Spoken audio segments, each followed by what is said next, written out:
are back, and it is indeed the spooky month, but we aren't doing tricks or treats. We are here at Mentorship Mondays, ready to talk about career journeys, and we have a fun, yet indeed scary topic for you: digital and social media. And with us, we have today Racheal Callaghan. Callaghan. Callaghan. Callaghan. Racheal Callaghan. Correct. With digital pushed to the forefront as the primary medium for business, leisure, education, and so much more, it is of great importance to put your best foot forward virtually. And of course, utilize the tools that we have to help to make this happen. A digital marketing consultant, strategist, and entrepreneur with 10 years and counting in the advertising and digital marketing space, Racheal has experience creating digital campaigns for well-known and loved brands. She holds an MBA in Management Information Systems and is the owner and operator of Start Social Limited, a digital media consultancy. Racheal, what's good? Everything right now. We're making it work regardless of where we're at. I think you can see that I'm in the car. Yes, yes, yes, yes. Uh, and so I thank you so much for still joining and letting us get this conversation happening. Of course, I want to start right here. I know for sure that digital marketing was not your first passion because this is kind of a new realm. I don't think when we were growing up, we knew that digital marketing would be a career. And so I want to know, what was your passion before digital marketing? Wow. Well, when I was I'm gonna say in high school, I actually really like biology. Yes, shocking. So I wanted to kind of be a scientist, which is kind of strange. But then I had a biology teacher when I was doing grade 11. I was about to do my GCSEs.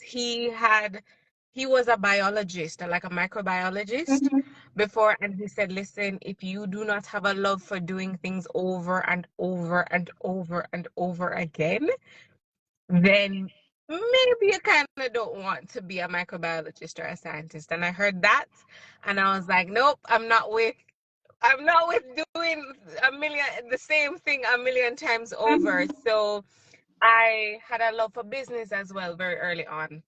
So I kind of just transitioned to that. I wasn't 100% sure exactly what I was going to do. University, I was a business head. I wanted to run a business. I wanted to be a billionaire.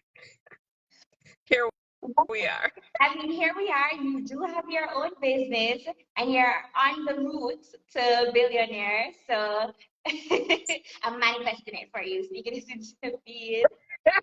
Absolutely. Yes. So, of course, kind of a quite switch up from biology, a love of biology, learning that you may not want to do something specifically in a routine way. Doing the same thing, this repetitive testing of labs. I guess I'm not a science girl. And now you found digital marketing. What was the journey from there after you started doing business at school?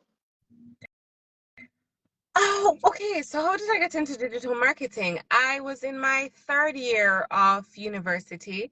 I had done majority of my courses in the first semester, so I was a lot more free.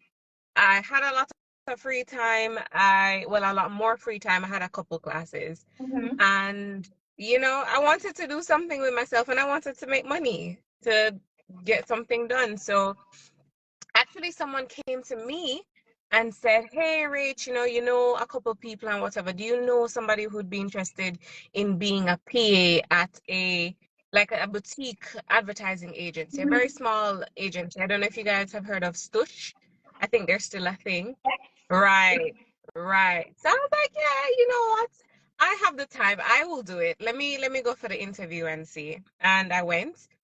started immediately, and that is how I got introduced to digital marketing. I was on Facebook in 2009, but it never was ever a thing for me that it could possibly be a career until I started working for this boutique agency and seeing what they were doing for these corporate clients who are starting to enter the space. Hmm, that's so interesting. So it was kind of like a box. You Absolutely. Absolutely. 100% of backups. Yeah. So I love how you said you were in university at the time, so you didn't wait until you graduated. You Yeah. needed some extra funds, and here was this job opportunity, and you decided to just run with it. And here you are now, full-time entrepreneur in Yes. the same industry. How did Hmm. you start the entrepreneurship journey? How did you leave from that 9 to 5 and that 24 hours? Because entrepreneurship is not easier than the 9 to 5. No, it is absolutely not easy. How did I get here? Okay, so again, while I was also in university, I'm of Jamaican and Kenyan heritage. So every time I would go to Kenya, right, and I would come back with jewelry, I would gift my friends jewelry, and people would always comment that, oh, they love that, da da da da da.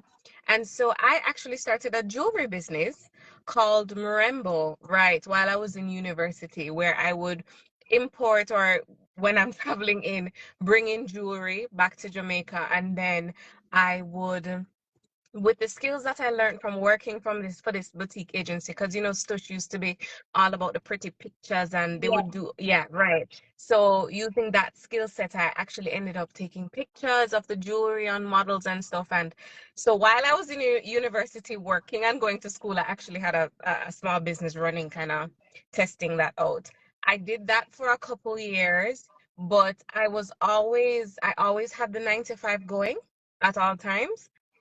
And it was actually in 2017 that, yeah, girl, I got tired of the agency environment. Anybody who would have worked in an agency kind of knows that it can weigh on you. So I got tired of the agency environment, and I said, you know what? I am going to try and do this on my own. I see an opportunity where I can create value for some of the customers. I had a couple good relationships with some clients, and I was like, you know what? There are lots of things that I'm tired about for the 9 to 5.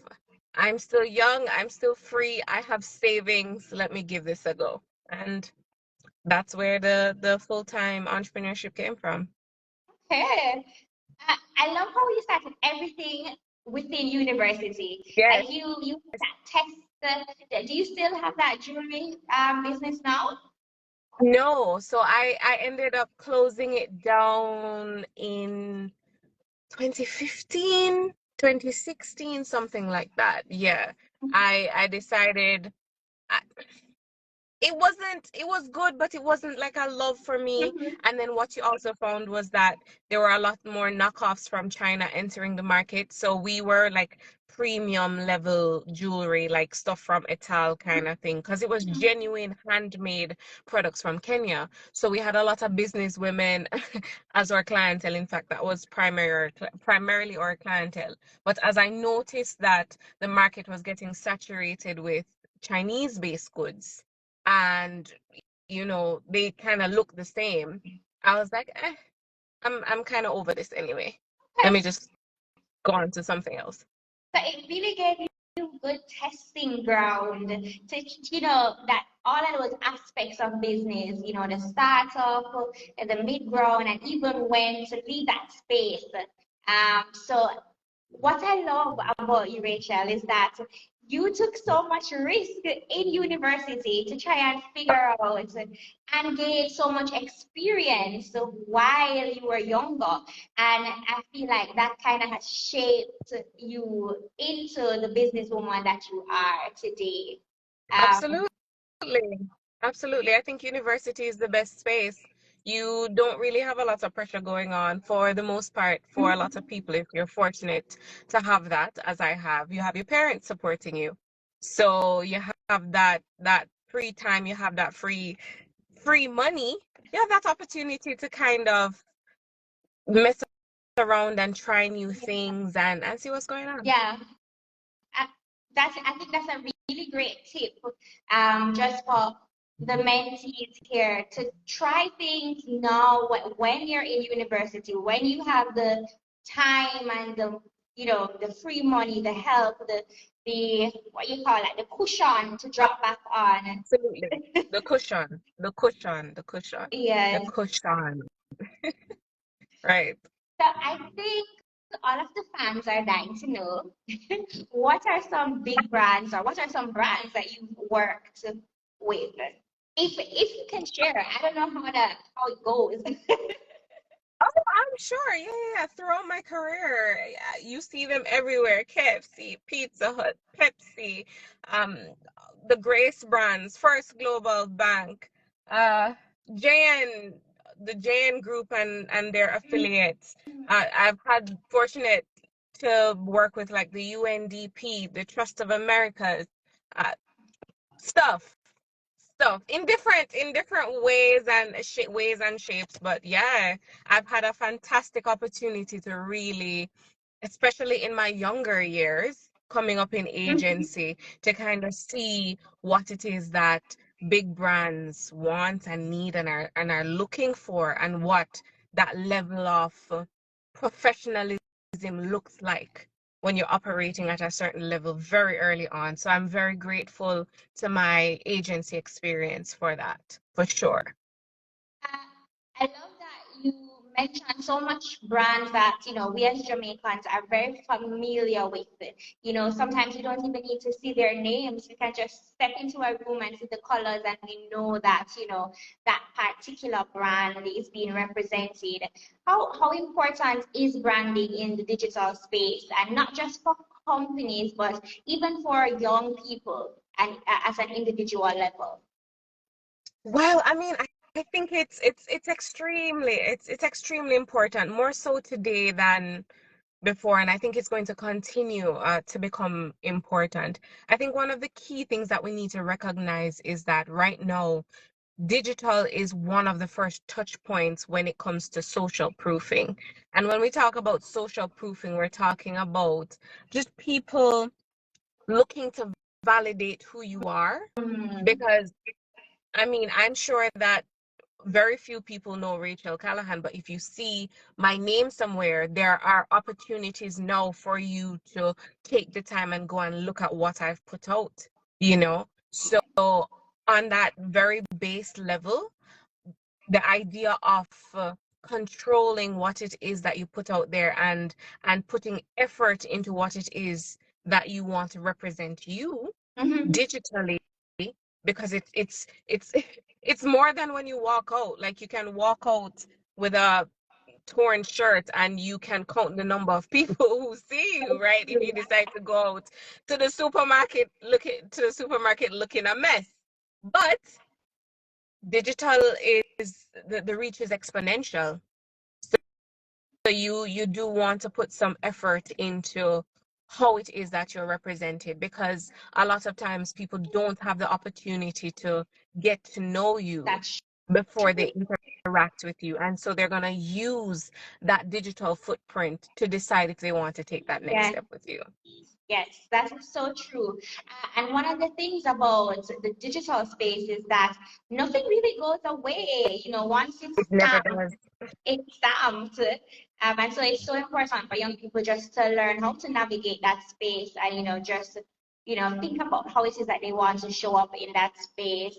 And so I Exactly. wanted to ask you, the expert, what are three best ways that you can use digital media? Three best ways. I think that's a tough one, but let's see if we can boil it down to three. All right, I would say that the three best ways that you can use digital is, one, to tell the story about yourself, right? So, what do you want people to know about you? What do you want to be known for? How do you want to be seen? And this doesn't necessarily even have to be completely professional. If you are a university student who's really into, I don't know, skateboarding, what do Yeah. something, whatever, Crochet.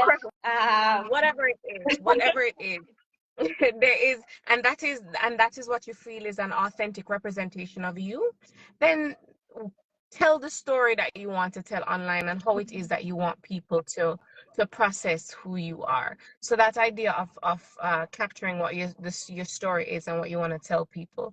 I think the second thing is, you want to use it as a means of, I'm going to say, reputation management. Mhm. So, right. So a lot of times people are offline, they're like, oh no, I'm not on social, da da da da da. Cool. But it does not mean that content about you is not on social Oh, or on digital, true. right?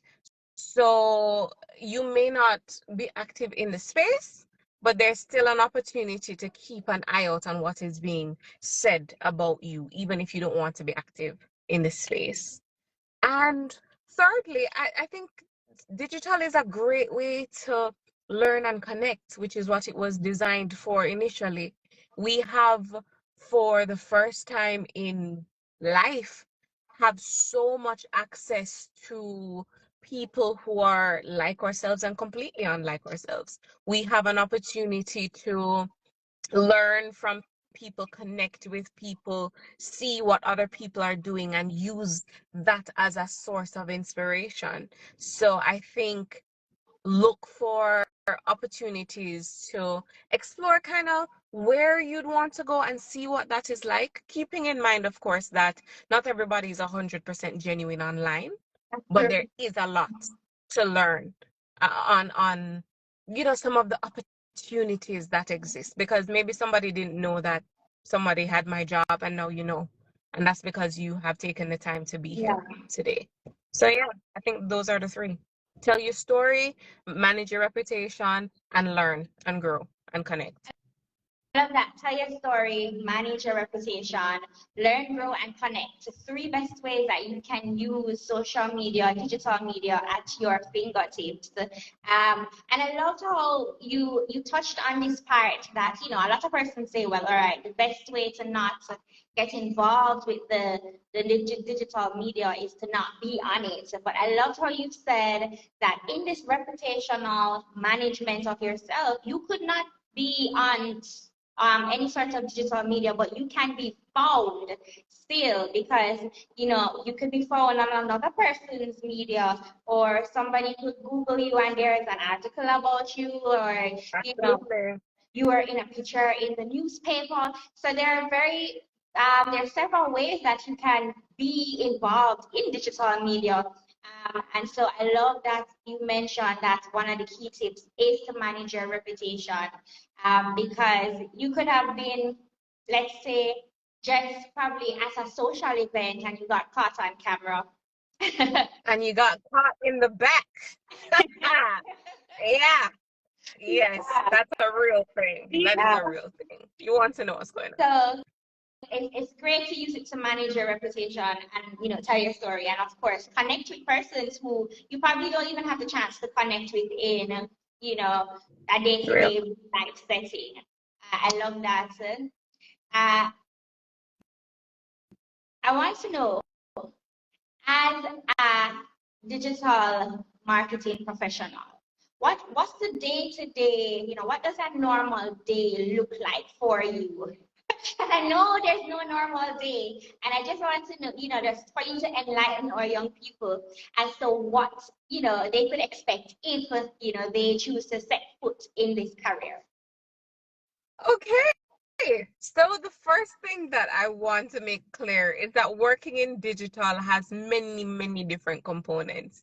From somebody like me who is a consultant and focuses on strategy, versus people who are doing the content creation and development aspects, who are probably out in the field with the clients, collecting content, that kind of thing.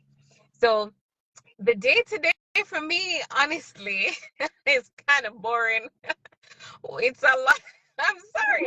It used to be, listen, That was so it good. used to, when when I worked for agency and I was doing a lot more, I was like a client manager, and maybe your client is like a Pepsi and they have events and stuff like that. I think that's what people think about when they think of events, because you're out in at the party and maybe you're doing an execution. Those things happen. Become a project manager or a client account executive and or whatever, and you'll be in those spaces. But as a strategist, I'm thinking about how is it that I'm going to tie what the brand or the company, the business wants, to the tools and techniques that exist in the space. So really and truly, it's a lot of meetings, it's a lot of emails, it's a lot of talking to the team, it's a lot of, if we have a campaign or something that we're ideating for, it's brainstorming and talking things through. And it is only when you get to maybe like a content collection aspect of it, then maybe you would pop in to see what's going on, whether we're hitting all of the marks with what's being collected. But boy, right now it's it's a lot of meetings and a lot of being on the computer. Okay. I love how you got to the non-sexy side of marketing. I feel like I feel like when people think marketing, they think it's a very sexy career. They think Emily in Paris. They think everybody is dressed up, going to events, meeting with brands, and they think it's always like that. But I love how you gave that business strategic standpoint to marketing. Um, so it's meetings, emails, brainstorming, sitting down, thinking about ideas and strategies of how it is that a business wants to perform in the media space. And so it gives that. So even if there was like an introverted person per se who likes marketing, but they're saying, well, I don't fit into this ideal of what it is marketing looks like. You were able to just share with us that there are different realms of marketing, and so you could be a marketing strategist. I don't want to say it. That's what it's called, a marketing strategist. So that sounds great. So I don't want to keep it too long. I don't want to keep it too long. So I have one last question. No problem. One tip to all of the persons watching that want to get into digital marketing. What's one tip that you would share that could make or break their career? One tip, I think you have to keep learning and doing. You have to keep learning and doing. I actively identify different certifications, different things that are happening, not just for the certifications, but for the knowledge, because digital is constantly changing. What is off in January may not fly in April, may not be applicable in November, based on how things are changing. So you kind of have to be somebody who is open to saying, oh, okay, what's going on here? Like, this has changed. What does that mean? How do I learn how to utilize these platforms more efficiently, especially if you're operating on behalf of a client? How are you going to utilize it so that you can get the best for them and understand how this thing works? So I think, yeah, be open to humbling yourself to the fact that the knowledge that you have today, the stats you have today, the expertise that you have today may not translate into January, you So yeah, be open to change all the time. Learning and doing, open to change all the time. As you spoke, I just thought about Twitter and how I no longer use it because I can't keep up with all of the changes. I think that's really such a great tip that you really have to be open to learning because the digital space is constantly changing. You may wake up one morning and not know which icon is Twitter. Literally. Literally. That's a great point. And it kind of ties in where we started, where you had a love for biology, but you realized that you wanted to be in an environment where, it wasn't a routine environment. And that's exactly what digital marketing has placed you in, because it is constantly changing Concept. and you really have Mhm. to be open to learning. Uh, Thank you so much, Rachel. I learned so much about the digital marketing space, and just, you really, my key takeaway point was that marketing is not always a sexy career, that it does have that level of hard work, late night meetings, strategical planning, all of that. And so I really want to thank you for the lovely takeaways that you brought into Mentorship Mondays, and just allowing persons to understand more about digital space and digital marketing as a career. Thank you so much for having me. And if anybody has any questions after the fact, I'd be happy to answer them. Just, drop me a DM or connect with me on LinkedIn. I'm always open to share. There's always space for, you know, more people working in digital and doing cool new things all the time. I love that. See, Rachel tied in back to her top three best rules about marketing: learn and connect. So ensure that you Connect. connect with Rachel. If you have further questions about digital marketing, thanks so much for joining Mentorship Mondays, and I'll see you back again in another episode in November. All right, no problem. Thanks, guys. Have a good one. Everyone.